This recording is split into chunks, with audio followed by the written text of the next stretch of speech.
Saudara, Anda menyaksikan Kompas Bisnis, masih bersama saya Putri Oktaviani. Meredam kemarahan kelas menengah yang upah realnya jauh di bawah pertumbuhan ekonomi, angka tabungan yang tergerus, lapangan pekerjaan formal sulit didapat. Menteri Keuangan Sri Mulyani janji tidak akan menaikkan pajak tahun depan, meski program prioritas Prabowo Gibran sangat banyak. Tidak ada ekonomi yang dirilis pemerintah yang tak cantik. Semua data ekonomi klaim era Presiden Prabowo Subianto dan wakilnya Gibran Rakabuming diumumkan secara gagah berani. Ekonomi tumbuh, kemiskinan turun, inflasi terkendali, rojali rohana cuma rumor. Ketika angka berkali-kali sulit dirasionalisasi oleh realitas, pecahlah aksi protes. Kelas menengah marah dan merealisasikan perlawanan dengan meriuhkan jalanan Jakarta dan kota-kota lain di penjuru Indonesia. Mereka memprotes ketimpangan. Semua tuntutannya sudah jelas dari sini. 17 tuntutan rakyat, transparansi, reformasi, empati. Ada 17 jangka pendek, 8 jangka panjang. Di mana ada 12 tuntutan yang sudah kami konsolidasikan, yang mana diantaranya adalah kita menuntut DPR agar mempercepat untuk RUU perampasan aset, di mana hari ini mereka digaji dengan tinggi, tapi kebijakan-kebijakan yang harusnya pro terhadap rakyat dia tidak lakukan. Namun mereka mempercepat RUU yang pro terhadap oligarki, sehingga mementingkan kepada oligarki itu sendiri. Institute for Development of Economic and Finance (INDEF) bilang solusi dari kondisi ekonomi tak baik-baik saja ialah reformasi fiskal sekaligus alokasi anggaran yang transparan. Rentetan demonstrasi yang kita saksikan hari-hari ini mencerminkan apa yang disebut sebagai Chilean paradox. Ketika di atas kertas ekonomi terlihat stabil, tetapi di lapangan masyarakat merasa terhimpit oleh ketidakadilan struktural. Di Indonesia, paradoks itu tampak jelas. Harga kebutuhan pokok melambung, lapangan kerja terancam, dan jutaan pekerja platform digital maupun manufaktur masih hidup dalam ketidakpastian. Kematian tragis seorang ojek online bernama Afan Kurniawan menjadi simbol tentang rapuhnya perlindungan negara terhadap 4,6 juta pekerja gig ekonomi. Sementara data PHK di sektor manufaktur juga sudah menembus 43,5 ribu orang hanya dalam 7 bulan terakhir. Sebagai lembaga think tank independen, INDEF bersama KOR Indonesia dan The Prakarsa menilai demonstrasi ini bukan sekedar letupan spontan, tetapi alarm keras atas kegagalan fundamental pengelolaan ekonomi. Tindakan represif aparat hanya akan memperburuk citra pemerintah. Solusinya bukan gas air mata, tapi reformasi fiskal yang adil dan transparan, realokasi belanja negara dari yang bersifat konsumtif menuju belanja yang dapat menciptakan lapangan kerja, serta regulasi setingkat undang-undang untuk melindungi pekerja digital. Hanya dengan langkah-langkah konkret itu, stabilitas sosial ekonomi bisa dipulihkan, dan kepercayaan rakyat terhadap pemerintah bisa diperbaiki. Demo yang terjadi di sejumlah daerah bukanlah dari kalangan bawah, melainkan kelas menengah yang makin sulit di tengah kondisi ekonomi sulit. Ekonom UI, Jahin F. Reski bilang, daya beli dan kenaikan upah pun tak sejalan dengan pertumbuhan ekonomi yang tumbuh di bawah 2%. Jadi memang satu hal yang kita perlu akui adalah yang namanya protes itu kan berarti ada konsekuensi dari suatu kejadian. Jadi nggak ada asap kalau nggak ada api gitu. Nggak ada asap karena api. Nah, satu hal yang mungkin menjadi concern adalah ada banyak aspirasi mungkin masyarakat yang selama ini kurang didengarkan oleh pemerintah.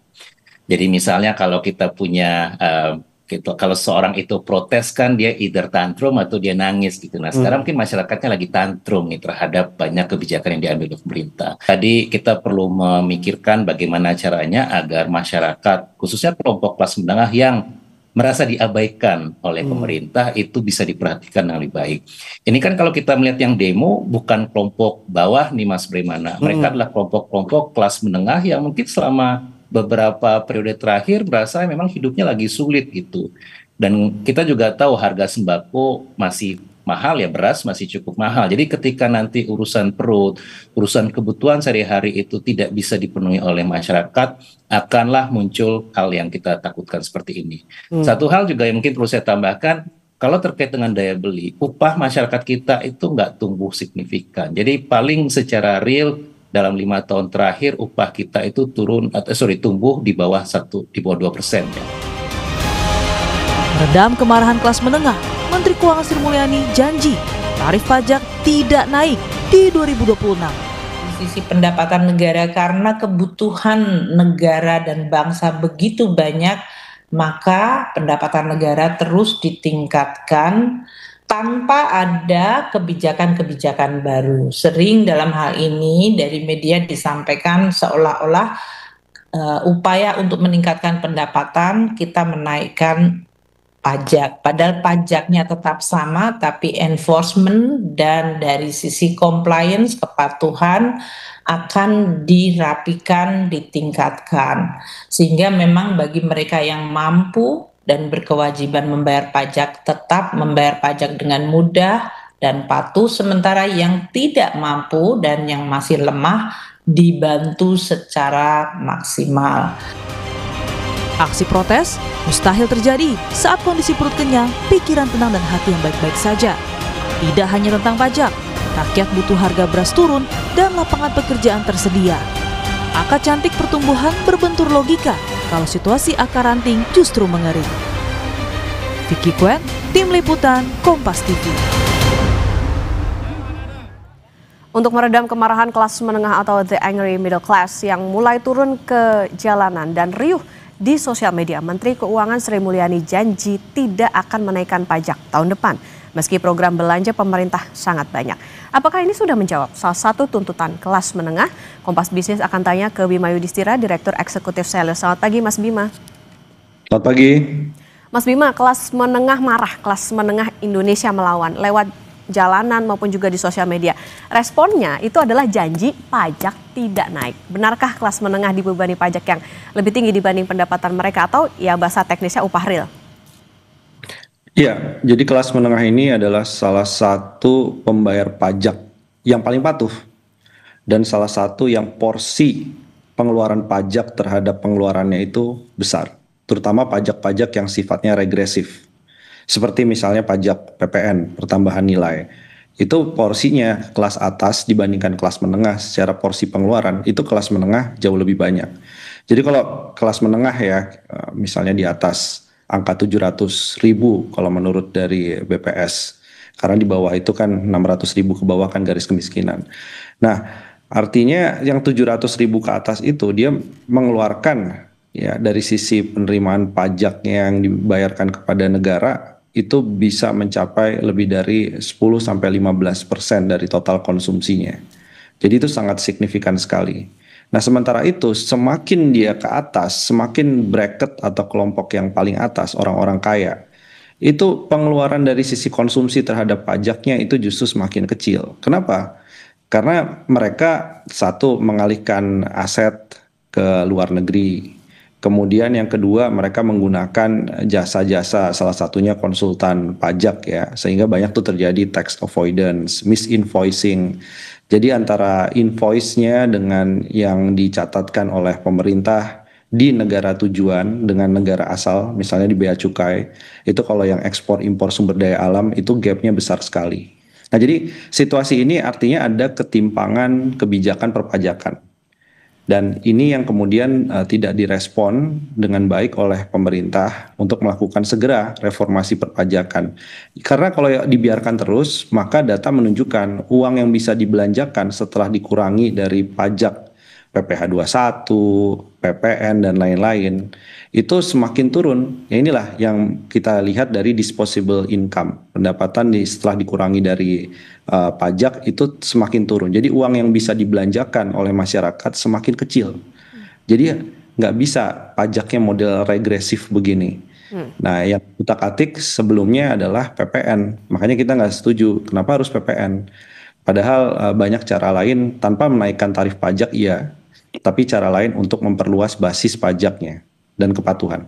Oke, kelas menengah justru dihantam pajaknya lebih tinggi dibandingkan yang kelas atas. Artinya gini, ketika terjadi kemarahan kelas menengah, cara meredamnya adalah Menteri Sri Mulyani janji pajak nggak naik. Sudahkah ini bisa menjawab tuntutan demonstran 17+8? Kalau kita lihat kan salah satu tuntutan dalam 1 tahun atau jangka panjangnya adalah rencana reformasi perpajakan yang lebih adil. Sudah menjawab inikah, Mas Bima? Saya kira belum sepenuhnya. Seharusnya begini, kalau misalnya ingin agar penerimaan negaranya naik, karena memang kita butuh penerimaan pajak untuk menutup defisit anggaran. Di situ ada perlindungan sosial dan lain-lainnya. Asalkan pajaknya nggak digunakan untuk tunjangan-tunjangan pejabat yang boros, kan begitu. Itu kan tuntutan utamanya. Tapi ada cara, kalaupun ada pajak baru, maka pajaknya adalah pajak yang disasar pada kelompok 20% yang paling atas. Jadi bukan menyasar kelompok menengah. Nah ini apa? Salah satunya adalah ada pajak kekayaan atau wealth tax. Nah ini kan dorongan dari OECD, dorongan dari G20, di PBB juga sedang dibahas soal itu. Artinya kalau ada pajak kekayaan, pemerintah bisa dapat penerimaan yang lebih banyak, 81 triliun rupiah sekali penerapan, kemudian tidak menghambat daya beli masyarakat khususnya di kelompok menengah dan ke bawah. Nah selain itu juga tadi masalah kepatuhan. Jadi ada data nih kita temukan ya, ini buka-bukaan aja. Data ekspor batu bara, data ekspor sawit, data ekspor nikel, data ekspor olahan hasil hutan. Itu datanya banyak yang nggak cocok antara data bea cukai dengan data di negara tujuan ekspor. Nah ini kalau dicek satu persatu kenapa bisa nggak cocok? Salah satunya ada praktek-praktek invoice-nya nggak sama, dokumennya nggak sama. Berarti kan ada pengeluaran bea keluar yang harusnya masuk kantong negara Indonesia itu menjadi menguap begitu saja. Dari situ tuh saya percaya bukan 300 triliun. Itu angkanya lebih besar daripada 300 triliun rupiah penegakan di sektor sumber daya alam tanpa ada kenaikan tarif pajak baru. Tapi kalau kepatuhannya disasar pada pedagang eceran, ini kita nggak bisa terima. Kepatuhannya pada UMKM kita nggak bisa terima. Kenapa? Karena UMKM itu pajaknya sudah dihitung omset, kondisi sekarang tekanan daya beli itu yang paling terasa adalah pada pelaku UMKM. Buat apa misalnya sampai beberapa daerah ada CCTV di warung, kayak nggak percaya aja gitu kan sama pedagang eceran dan UMKM, kemudian warung-warung makan yang ada di daerah, itu nggak kreatif cara-cara itu. Jadi bukan itu caranya, tapi kepatuhan dan perluasan basis pajak. Oke, menarik soal bagaimana membahas compliance atau kepatuhan, tapi nanti kita lanjutkan kembali, Mas Bima dan saudara tetap bersama kami di Kompas Bisnis. Lanjutkan kembali, kita bermain hitung-hitungan nih, tidak ada kenaikan pajak di saat penerimaan pajak ditargetkan naik 13%. Nah gimana merasionalisasi ini meski hintnya adalah yang dikejar sama Menteri Keuangan adalah kepatuhan pajak dan juga penegakan aturan alias reinforcement? Iya, yang jelas rasio pajak tidak mengalami perbaikan kurang lebih dalam 10 tahun terakhir, meskipun sudah ada beberapa kali tax amnesty. Artinya tanpa ada cara-cara yang baru 2026, maka rasio pajaknya kan nggak berubah tuh, 10-11%. 12% aja hampir sulit. Jadi bagaimana nih cari pendapatan negara tanpa merubah itu? Nah ini ada perspektif yang berbeda memang. Jadi perspektifnya Kementerian Keuangan adalah memajaki underground ekonomi yang didefinisikan sebagai underground ekonomi. Ini dalam beberapa penjelasan, ini lebih ke arah UMKM yang dianggap belum patuh dalam pajak. Itu yang didefinisikan underground ekonomi. Kalau kita beda, underground ekonomi itu yang maksudnya adalah contoh, insentif pajak yang ternyata tidak berdampak pada lapangan kerja, tapi keuntungan dari perusahaan yang sudah diberikan insentif itu dilarikan ke luar negeri. Itu underground, itu ekonomi bawah tanah, akhirnya jadi nggak transparan semua. Jadi hanya dari penataan insentif pajak, Indonesia bisa mendapatkan 137 triliun, itu kalau dibenahi. Nggak boleh ada manipulasi laporan keuangan, karena ini kejadian. Perusahaan-perusahaan penanaman modal asing untuk mendapatkan insentif pajak itu dimasak laporan keuangannya. Bahkan ada yang terlihat rugi dalam beberapa tahun. Nah itu harus ditegakkan aturan itu. Nggak boleh dapat insentif tax holiday, tax allowance. Apalagi kalau klaim-klaim serapan tenaga kerjanya kecil. Nah underground ekonomi lainnya yang harusnya dikejar tanpa ada kenaikan tarif pajak. Apalagi salah satunya adalah transaksi-transaksi yang terkait tambang, terkait sawit, terkait olahan hilirisasi nikel, yang ternyata banyak bodongnya, banyak yang nggak sesuai dengan dokumen tadi, itulah underground ekonomi. Tapi kalau pemerintah dalam nota keuangan sudah mau mengejar perdagangan eceran, ini artinya apa? Berburu di kebun binatang yang akan jadi korban siapa? Yang jadi korban kelas menengah lagi. Jadi kelas menengah hari ini marah, pelaku usaha UMKM-nya marah, dijawabnya dengan apa? Dengan kalian harus lebih banyak bayar pajak di 2026. Nah, ini di mana keadilan fiskalnya itu belum bisa menjawab itu. Jadi strategi-strategi pemerintah Cortex-nya belum berhasil. Cortex-nya masih bermasalah. Perpaduan NIK dengan NPWP juga mana progresnya. Dan satu lagi adalah pemerintah 2 kali melakukan tax amnesty. Datanya mana? Artinya dari tax amnesty, dari pertukaran informasi antar negara, pajak-pajak itu data tuh banyak sekali. Jadi kita khawatir di Kementerian Keuangan itu bukan kekurangan data, tapi kebingungan dalam melakukan penelusuran data tadi dicocokkan dengan SPT, data tadi dicocokkan dengan transaksi keuangan dan lain-lain. Jadi data itu banyak sekali, Mbak. Nah, kenapa harus mencari yang baru lagi kan gitu kira-kira? Kalau misalnya data yang kemarin harusnya jadi sumber kepatuhan ke depan. Oke, ini kayaknya ada mismatch perspektif jadinya karena sasarannya kok kayaknya beda antara yang diharapkan oleh masyarakat dengan yang diharapkan oleh pemerintah. Mas Bima, APBN ini kan sangat bergantung pada penerimaan negara. Gimana sih sebetulnya kondisi perpajak Indonesia saat daya belinya tertekan dan dominasinya pekerjanya sekarang informal? Iya, artinya memang nggak berkualitas. Jadi ada pandangan juga bahwa kalau pajaknya itu ingin naik, rasio pajaknya ingin naik, berarti kan PDB-nya juga harus dinaikkan. Tapi di satu sisi formalisasi lapangan kerjanya juga naik. Karena yang patuh membayar dan nggak usah diminta lah itu dipotong langsung dari gaji bulanan itu adalah pekerja-pekerja di sektor formal. Nah sekarang faktanya terjadi deindustrialisasi secara prematur.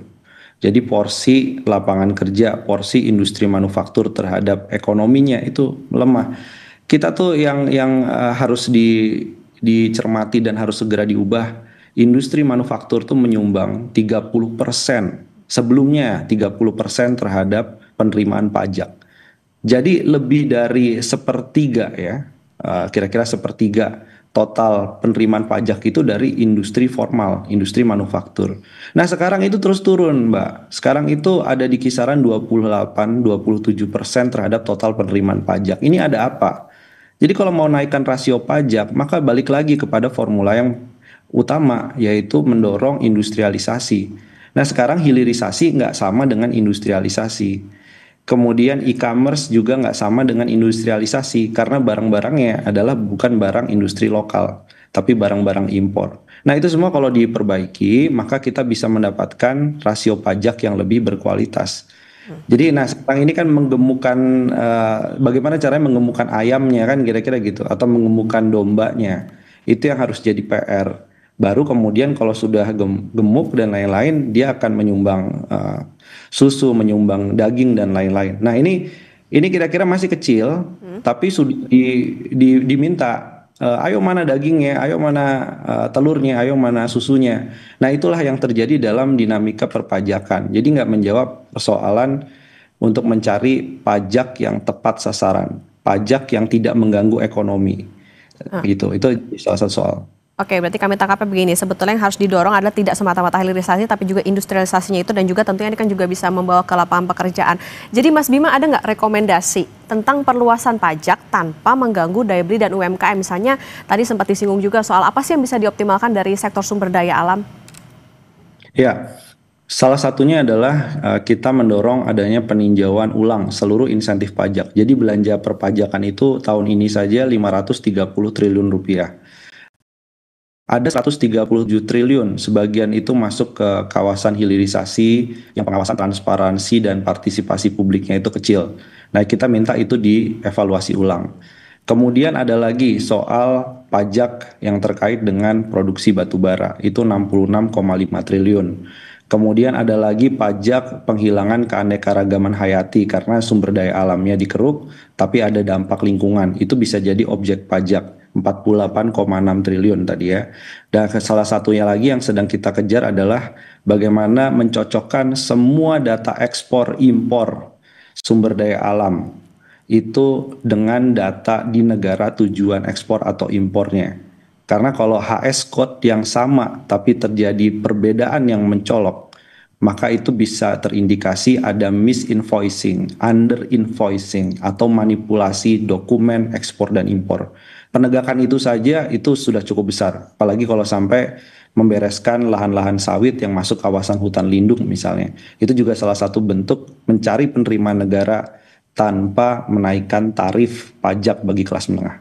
Oke, lagi-lagi kuncinya adalah evaluasi, tidak hanya mengejar tadi kepatuhan ataupun juga penegakan. Mas Bima, ini sebetulnya di luar penerimaan negara, tapi tentunya masih berkaitan dengan pejabat yang ditugaskan mengelola APBN.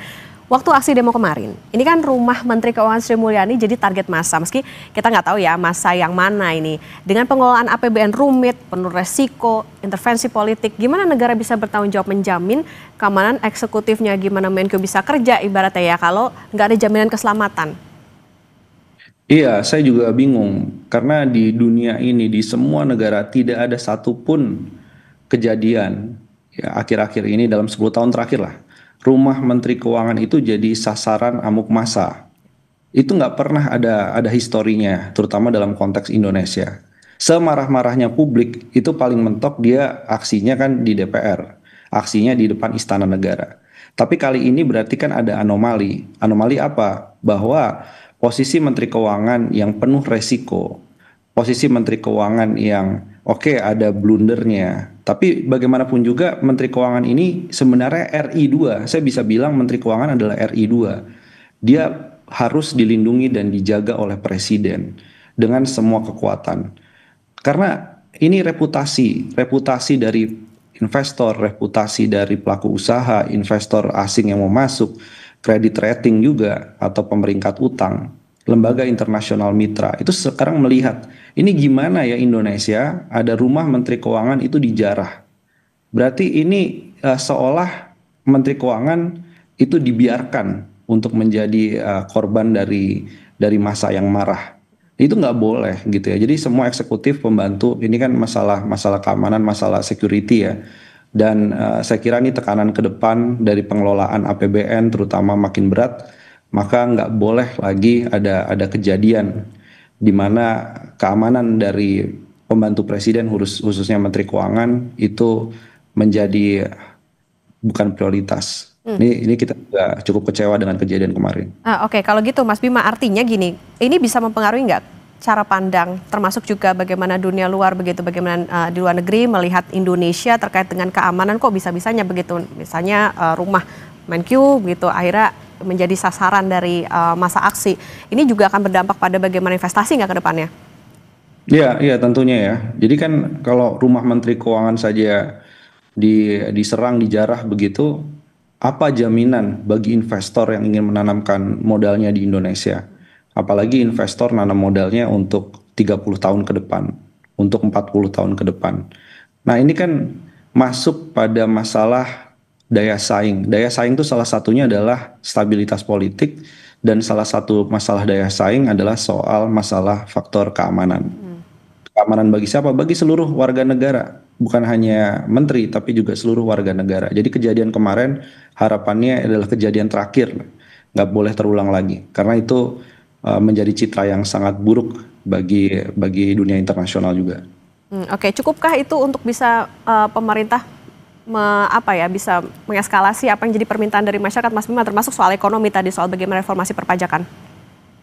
Iya, ada api kan berarti ada sekam yang memang terbakar gitu. Jadi artinya masalah fundamental dari tuntutan masyarakat. Ada 17+8. Ini salah satunya Selyos juga terlibat ya di situ untuk merumuskan bersama soal masalah reformasi perpajakannya bersama dengan teman-teman lainnya.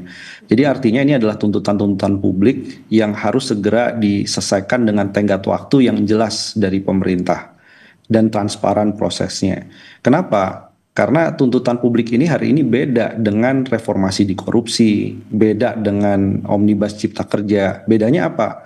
Kalau dulu orang tuh harus ngelihat draft RUU-nya dulu, baru kemudian bisa mengkritisi. Hari ini nggak perlu. Hari ini masalah ekonomi fundamentalnya itu ada di depan mata. Nah jadi ini waktu yang tepat, momentum yang tepat untuk melakukan reformasi, khususnya reformasi perpajakan. Karena selama itu tidak diselesaikan, maka masyarakat terus akan bergejolak menuntut hak-haknya dan perubahan yang signifikan. Oke, harapannya sih tuntutan 17+8 ini tidak dipandang sebagai tuntutan kosong aja, tapi ini justru jadi gambaran bahwa kelas menengah ini semakin terjepit, termasuk juga dengan bagaimana tadi pajak yang tinggi, kayaknya bukan semata-mata nggak naikin pajak, tapi solusinya adalah bagaimana evaluasi, perbaikan, dan juga atur sasaran pajaknya supaya tidak ada lagi ketimpangan perpajakan. Terima kasih Direktur Eksekutif Selios, Mas Bima Yudhistira sudah bersama di Kompas Bisnis.